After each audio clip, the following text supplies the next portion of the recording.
যেখানে একজন কমেডি দেশকে আয়না দেয়, একজন কন্টেন্ট ক্রিয়েটার যে সংবাদপত্রের কাজ করছে, একজন সাংবাদিক চাটার কাজ করছে, আরেকজন শিক্ষক যা কাজ করছে সেটা সরকারকে করা উচিত। আর দেশের সরকার ও তো কমেডি করছে, যেখানে শিক্ষার থেকে বড় বিষয় মন্দির মসজিদ।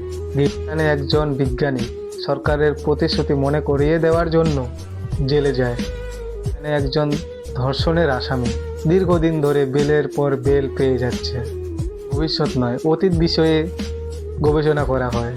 এই বয়সে বাচ্চাদের পড়াশোনা শেখার বয়স, সেই বয়সে বাচ্চাদের বাবা মা ব্যবসায়, ধর্মীয় ধান্দায় ফেলে দেয়।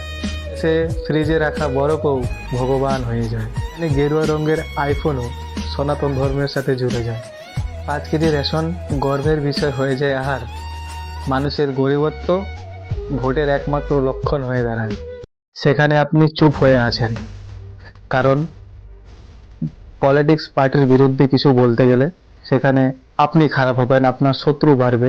খামাখায় আপনি এই বিপদ ডেকে আনতে চান না। তাহলে শুনে নেন, আপনি মৃত। হ্যাঁ, ঠিকই শুনলেন।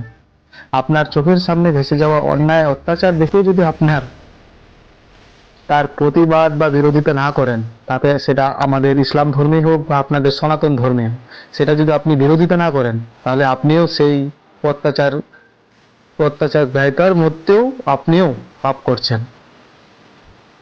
জয় হিন্দ, আসসালামু আলাইকুম।